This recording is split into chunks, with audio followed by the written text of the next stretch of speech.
Welcome back to the Berg Podcast. Thanks for joining us today. With me today is Ford Hey, how's it going? and Dan. Hey, everybody. And we're talking about a company event we have coming up here in the next couple of weeks. And it's our annual safety day.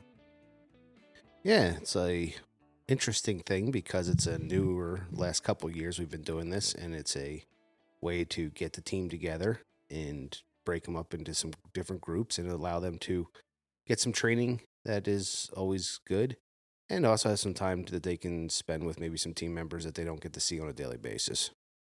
Yeah, it's one of the things we started doing just to try and put a focus on training. You know, like we all talk about training, and certainly industry wide they talk about training, but it's really hard to do training, you know, if you're not a larger company, because it's hard to shut down in order to do that. So it's one of the big things we decided to do is just commit to a couple days a year where we set time aside and say the focus for today is going to be on training and getting guys some information and some refresher information on stuff that we do every day.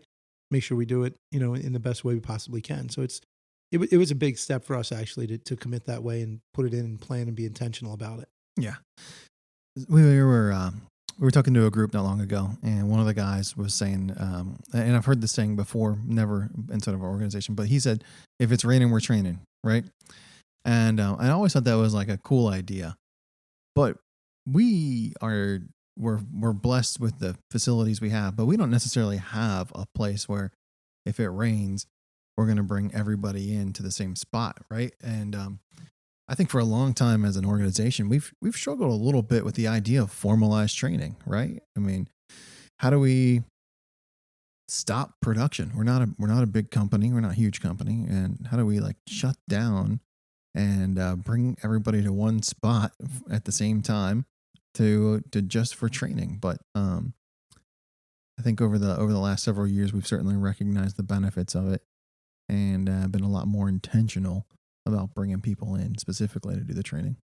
Well, right, I was just kind of reminiscing over like when we first started some trainings and different things, and usually at that point it was like, okay, this job requires it, so we got to get it done. And then the second thing was, all right, over the winter time when we're a little slower, let's try and do it. But we plow snow, so that always was like this nightmare. We knew that if we put a date on a calendar, we were going to have something that would cause us to not be able to do it. And part of all the conversation we had about intentionality, this is one of the things that comes through with that, because yes, clients want things done, we have schedules, we have all this stuff, but if we start putting a day aside and just making sure, then we can plan for it, we can hopefully communicate with all of our clients what we're doing. And with a safety day, you're like, oh, well, we're only focusing one day on that. That's not at all how it is. The reality is that it is just helping the year-round focus, but it's allowing us to use a day to reiterate the things that we're constantly talking about on the Monday morning calls and things like that. So it's just a nice way to kind of make sure that, hey, this day's happening. We're going to do it. We're going to get some different things going on for people and allow them to really, focus on that day on some new things. Yeah, and we do it in the month of March. This will be the second time we've done it, but I like that we do it in the month of March because it sort of feels like a little bit of a kickoff to our normal busy dirt season, right? So kind of bring everybody in, do a couple of things that are a refresher, a couple of things that are a little extended that we don't normally get the time to do on a regular basis, and then I think it's an opportunity for us to like talk about things that at times we take for granted, right? We've had this new or sort of renewed focus on a couple of things. One of them is driving vehicles, right? And the idea that just because somebody has a driver's license doesn't necessarily mean they're qualified or experienced enough to drive every type of vehicle, right? And some of that's a legal issue, obviously, but other things, there are no legal requirements for certain types of vehicles or vehicle trailer setups, et cetera, under certain weight thresholds. So I think it's a good opportunity for things like that, things that we take for granted. Like not everybody knows how to back up a trailer. Not everybody knows how to tie a load down. And that's stuff that we're asking our folks to do on a regular basis. So like different stuff like that. Well, and we say safety day, but I mean, the reality is we run very big equipment and we do a lot of of crazy stuff, right? You know what I mean? We have huge pipe and, just things that you wouldn't expect a normal person on the street to know how to do. You can't just give somebody the keys to a track hoe and a dozer and load a pipe and stone, and then you end up with a storm run. That's not going to happen. So, but what we're really trying to focus on is the training for doing some of the ancillary pieces that we do. We're not working on this day going to work on how to put in pipe. We're not going to work on trench safety in a trench. Now, we may do some training on confined space or on soil or on, different things having to do with what we do, but it's not physical, that sort of training necessarily. What we're trying to do is hit the ancillary pieces and use it as a training day, which then makes us safer. And that was really a step for us as well, because it's when you say, like, I'm going to have a safety day, like, at least I'll speak for me. I don't like jump up and down and say, like, oh, this is going to be amazing. Like, I can't wait to learn about safety. You know what I mean? Like, that's not me. That's not who I am. I mean, I want to be safe. I want everybody to go home. I don't want to put anybody at risk. But I like production. I like to get things done. I like to have something have moved the needle from when I woke up in the morning until when I go to bed. And so we really had to look within and come up with an intentional way to say, we're going to do this, but it's going to be impactful. So in a way that it moves the needle, even though we may not have put one more stick of pipe in the ground that day, tomorrow we're going to be better off than we were today because of this training. And that puts a little more pressure on the team to come up with reasonable training that we can do that, Ford, yourself, and me would approve and say, like, okay, yeah, I can see the benefit of this. And I hope that plays out, that the team sees it and says, okay, I can see the benefit of this. And there's certainly going to be guys, take Joe Griffin. Joe is probably not going to get anything out of if he has to be around the training for driving the truck or strapping a load. I mean, maybe he would, but the reality is he knows what he's doing in that. And that can happen. But what the mistake you sort of hinted at that we do is we don't assume everybody is Joe, but there is a huge gap between Joe and somebody who just has had their license for 2 years and is a laborer for us, and we put them in a roll off with something strapped down, and that void between those leaves a lot of issue where someone could get hurt. Well, and I think it's too is that we spend so much time, between our JSAs, which are forms and stuff, and a lot of that is focused on our work, which is very important. But these ancillary pieces that, getting strapped up in the morning to load a machine and haul it out, it's maybe still dark or whatever it is.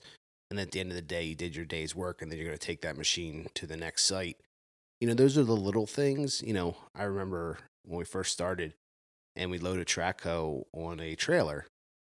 And then we had a problem with stuff falling off because stuff came out of the tracks, or we took the machine off and it left stuff on the trailer. And I remember the first time that we actually, this was aging me basically, but we bought a broom to make sure that every time that a machine got unloaded off of the truck, the trailer was broomed before they went back out on the road, because we had an incident where a rock got left on the truck. Not a big deal. You unload the machine. That was what your job was to get the machine to the site. But then that rock bounced off as the trailer went down the road and hit something. And so those little things that are just, they're not in the actual day-to-day scope of the machine moving the dirt. They're the little things that just, the strap downs or a tire, checking your tires and checking your lights, those little things that aren't the actual day's job, but they are just part of the process that has to be done. Yeah. You said something a minute ago. You were talking about JSAs, right? And it just sort of made me think. I've been with the organization for about 8 years now. And 8 years ago, I thought we were a safe company, but we didn't have a lot of formality like some JSAs, right? And some of the documentation that we do now. But what's interesting to me is a lot of times when we're presented safety software or presented safety solutions by outside companies, our insurance company or software providers or whatever it might be. It's interesting because a lot of it from a third party perspective is about checking the boxes. Like, hey, did you have a JSA? Check. Did you do a morning huddle? Check. Right. Did you do a pre-trip inspection? Check. Right. Like just being able to say you did the thing or had the thing was enough, right? When it came to the insurance company in a lot of ways, or the the safety software or whatever. And when we started getting intentional about this, we would kind of laugh, right? It's sort of like the micro safety third sort of thing, right? Like, everyone says, oh, safety first, right? But if we honestly all said safety first, we wouldn't do anything besides talk about safety. And we can't have that. But we did decide very early on in the process of trying to be more formal about safety that this was not about checking boxes and this was not about pushing paper. It was actually about making sure people knew how to get them and their teammates home every night.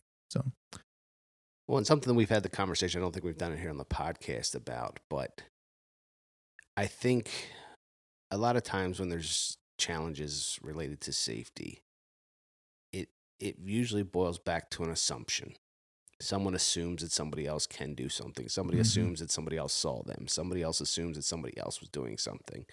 And I think that's really what it boils down to, is that the assumptions that, the person has a driver's license. Okay, they can do this. No, that, like, we don't know their background. We don't, we talk about, sometimes, if you hired someone that has 10 years in it, doesn't mean they're any more safe, but they would at least have some concepts there, where if it's somebody, a new team member that's new to construction, that, or the fact that, okay, if you pull out on the road and you look back and you see some stuff spun out of your tires, you get out of the truck, you park, and you scrape the road off because the next car coming by is going to hit that material that came out on the road. Like, those little things, a lot of times the little things add up, and that's really what kind of, someone just new that never drove a dually before doesn't realize that in between the two tires in the back, stuff's going to get caught there. And when you pull out onto a new surface, it's going to leave a trail of rocks or something behind it. Like, that's Right. something that you just assume, oh, if they're driving, they knew that. But you just, assumptions, what's the saying about assumptions we won't say here on the thing? Makes something out of you and make it out of me. So that's kind of a lot of times you find that challenges are based off of someone assuming somebody else was doing something. Right. And unfortunately, that's not, the assumptions were incorrect. Right. Yeah. And like those assumptions, this gets real funny, right? So, checking the boxes, making the assumptions. We've talked like twice over the last few minutes here about, can someone drive a vehicle just because they have a driver's license? And I remember there was a gentleman who worked for us who came from a planer background, right? And didn't have a driver's license and went out and got his driver's license, and sort of like next day was kind of like, cool, now can I, he's like, I got a driver's license and I passed my medical card, physical. So can I drive the roll-off today? It's like, well, so that doesn't necessarily, those two qualifying factors don't necessarily mean that you're prepared to do something or have the experience necessarily just, to do something safely. So, well, and likewise, I think if I know who you're talking about, yeah, is he would be someone that on a site we would trust to drive more than people with a license at times with certain, like especially in snow, in certain conditions, because he knew how the equipment ran, he knew what the piece did. right. So it wasn't a question of safety, but it's a question of experience. He's had his license for a day. How many times has he driven on the turnpike? Sure. Right. Right. And a similar thing I was thinking about as we were talking about being intentional and the things they are, is I actually think there could be value if we did a training, if one of the trainings was about just how to grease a machine, right? Yeah. But it would be so frustrating to a bunch of people.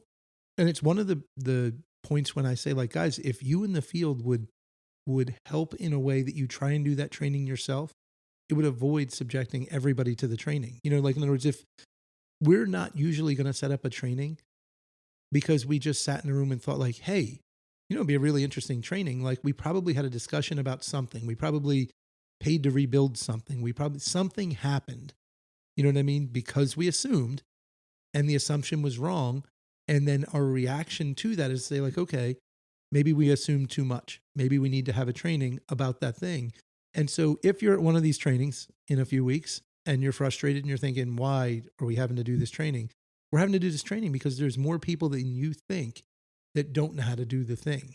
So if you're out there and you're one of the qualified people who knows what you're doing, who knows how to really care for your machine, then be proud about it. Stand up and tell the younger guys, or even if they're not younger, tell the Right. less experienced people what it is that is the expectation of that role. Yeah. And if you do that, I'm not saying it gets less training, but I'm saying we can continue to focus the training on things that are beneficial to everybody. Because the obvious thing that happens in safety is you take the low hanging fruit first. You know what I mean? Like the first things we're going to try and repair are the things that are either most immediately impactful, can make the greatest impact, or identify what are the things that are impacting the most people that we can actually address. You know what I mean? Like it's much harder to make everybody into a great dozer operator than it is to just make sure that everyone greases their machine. So we could have trainings on how to be a great dozer operator. After 5 or 10,000 hours, you'd be one. But I should be able to teach you how to grease a machine in an hour. Sure. Yeah. It's interesting you say that because we talked about that. I think last year going into this about some of the stuff we're setting up, right, and how how do we break these people into classes, so to speak, or into groups where we're trying not to just bore somebody. And it struck me again. I don't know, maybe 2 weeks ago, as Blair and I are kind of talking about the schedule and what's going to happen on safety day. And it reminded me of something we said on a podcast, I feel like not that long ago, when we were talking about leadership and how we need more disciples, right? We need more people to tell young folks like why they do the things they do and why it's important. And some of that experience curve is so invaluable, right? So I think that this might be one of those opportunities. I think Safety Day is an opportunity for our more experienced folks who may or may not need a refresher in some of the things that we're doing to have an opportunity also to say, like, I've been doing this for a really long time because of X, X, Y, and Z. And it's made a difference. It continues to make a difference. I don't know. Does anyone, you guys know what I'm you're trying saying to say? it's like a story is going to, Yeah. because the company says, hey, we want this done, like the reason behind it. But if someone said, hey, I ran a piece of equipment and the person before me hadn't done something and something broke because of that. Mm-hmm. Or if another team member says, hey, because I well maintained my machine, it lasted longer than any other machine in the company of the same type because of the way I took care of it.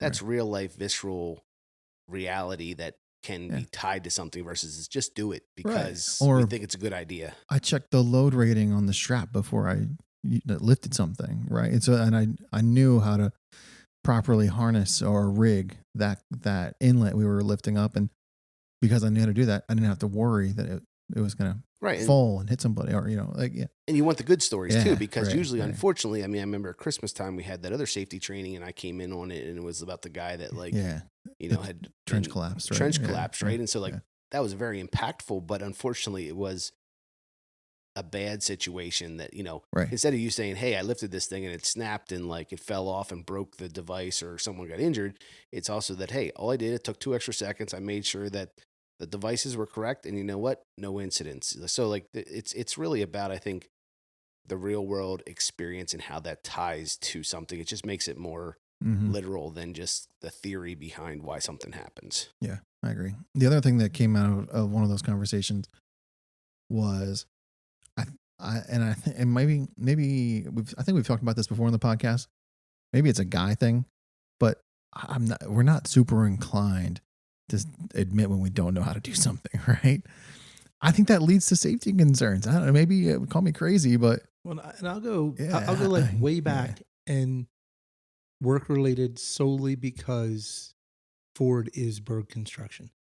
But I had wanted to, and Ford can sort of shake at me if he doesn't want to talk about it. But I wanted to get my Mustang, which was not registered, out of Jersey, and bring it back to PA. And so I said to Ford, hey, instead of me having to tow that or trailer it, which I could have done, can we just use one of the roll-offs? Now, my intent was I was just going to go get it. Ford was smart enough to say, well, Dan doesn't really drive the roll-off and probably shouldn't have his car on the back of a roll-off while crossing the bridge. But he also was not, like you said, was not too prideful, but didn't want to say no to me probably. And so when we got back, I remember he said, I'm glad that went well. Because, I mean, we were putting my car on a roll off that it was an okay roll off, but we didn't buy it to move a car. Oh, You know what I mean? yeah, Like in right. my mind, it was no different than a tow truck. Mm. You know what I mean? Yeah. I assumed that thing was fine to move a car a long distance. But in actuality, if I had said to Ford, hey, what do you think about someone's going to pay us X amount of dollars? Do you want to use the roll off to go get a truck and bring it from here to there? He would have said, nah, I don't want to do that. But because I asked him, you know, and he did it. But it's one of those things where it plays in, like how many times our guys do something and we say, hey, we need to get this machine from here to there, you know, or we need to do, I said to Ford recently, like the truck's been sitting up here at the XTL site. And I've thought about driving that truck back because, you know what I mean? Like, it's just sitting there. Yeah. Right. We just bring it here. I mean, it's crazy. It's going to take Joe 40 minutes to load it and chain it. And then we're going to get dirt on the road. And then we're going to have to bring it here. Then he's going to drop it. And like, does that even make any sense? And but I ended up just leaving it there because I was like, we're not the size where I should just drive the truck down the road. You know what I mean? It's not, Right. it's not the right thing to You do. mean that's happened before? No, I mean, other companies may have done that. Maybe other people have Other done that people once. may have done that, or not twice, yeah. us, but Well, and back to your story, like, you know, you see the guys that are pulling cars, they have those special things that go over the tires to strap down. Like, we have chains because we use ours to move equipment around. So we didn't have that ability to use the appropriate, you know, we found tie down spots on the vehicle, but it wasn't that, you know. Right. You didn't necessarily have the right equipment. You had some equipment. Right. So we and- had to use yeah. what we had to make it work and get Right. it done. Yeah. well, and how many times, this is where it's sort of Yeah, tied in right. to your point about just what made me think of that was you said about the load rating on the straps. Right. Is how many times have you ever chained down a car on a lowboy or on a roll off? That was the first time for me. You know what I mean? And Unfortunately, I've moved a couple pieces of, but when things broke down, that was a way to get things home. You know, the way There's to some get pictures things from the old home. days. but it doesn't happen a lot. But you don't think Right. about it because you just say, well, I know how to do A, and that's similar to B, so I could probably do C also. You know, Right. and you just think about it. And I know one of my friends has a towing business, and he'll say all the time, he's like, well, if you know anybody that wants to work, just let me know, because you don't need a special license to drive a tow truck, which is insane because you've got a pretty big truck with another car on it that's probably broken and has pieces falling off of it. That's why you have it in the first place. And we just say like, hey, you've got a license, you can move that, you know, and then we're surprised when things don't go quite right, you know, and it's not a surprise. And the other thing with Safety Day that I think is important is they're all together. The whole team's going to be together. Blair's standing there trying to manage this, you know. If there's something you know that you say like, I think this should be something as a focus, it doesn't mean it makes it to Safety Day, but it's a chance where anybody can say something to Blair and she's going to write it down. And maybe the next time all of us get together and we have a meeting about what are some things we should focus on, either with training directly to the guys or a Safety Day or just providing information or guidance, is tell us. You know what I mean? Like if you know something that you think, you know, less experienced people need help with, everybody needs help with, a few people, let us know. Not singling people out, but just let us know, because Sure. otherwise we're just trying to figure out what the best thing to deliver a safer work environment to everybody is. And we're not in the field every day. So Right. I don't know what the safest thing that we need to do is. Yeah, no, yeah, we're not trying to guess. And we are using experiences and incidents and things that seem But to that- be come up habitually. So that's like but, reactionary. yeah. You know what I Oh, mean? yeah, Like whereas yeah, the guys absolutely. may see things in real time and say like, this could be a problem. And I'd much rather have a training about something that might be a problem that never becomes a problem than something that already happened and statistically says it's Sounds going like to happen again. sounds like a good place for a safety scoop. It could be a good place for a safety scoop. I do love safety scoops. So Feel like They come with just sprinkles little- on top, or little plug there for Blair. Safety sprinkles, so that would scoops. have to be rainbow, Supposed to right? get a couple of those in Sprinkles. every 6 months, and yeah, so yeah, so Yeah, I But- think it's important, two things that like we explain this, why we're doing it, but also that, like, as you said earlier, is it checking a box? Absolutely. There's no denying that. Sure. But that's not the reason for doing it, you know, Right. because people worked other places where it was a box checking experience. And, you know, yes, for one person, they might be in the class that they already know that, but, you know, they can help someone beside them Mhm. if instead of just being recalcitrant towards Yeah, what's yeah. happening. But, you know, is it checking a box? Absolutely. We are not denying that. But it's also the intent behind this is to make everybody safer, more aware, and their ability to get Right. their things done. I mean, there are definitely easier ways to check boxes, right? We could put them all in a room and watch a movie for 8 hours, right? Or we could we could have them all listen to a lecture, and we'd check the box and we'd say, hey, we told you about safety. So tell the insurance company guys, we did our jobs, right? But that's definitely not what this is. So I think we are very intentional about trying to pick topics that we believe are pertinent, relevant to what's happening. But you're right. It doesn't mean that we're getting it right every time. And it doesn't mean that there aren't other things that we need to hit, for sure. But my point that I was unsuccessfully trying to make, because it didn't come off the way I wanted it to, probably is the more engaged you are in safety, the more safety can be less of just repetitious box checking. You know what I mean? Like the more engaged the team is, the more engaged the field is in telling us where to go with this and what they need, the more it's going to be what you need. And the less it's going to be just because, well, we came up with these 6 topics and this is what we're going to talk about. Yeah, it wasn't just to fill a day, right? No. It wasn't just because we wanted to fill 8 hours and say we did it, for sure.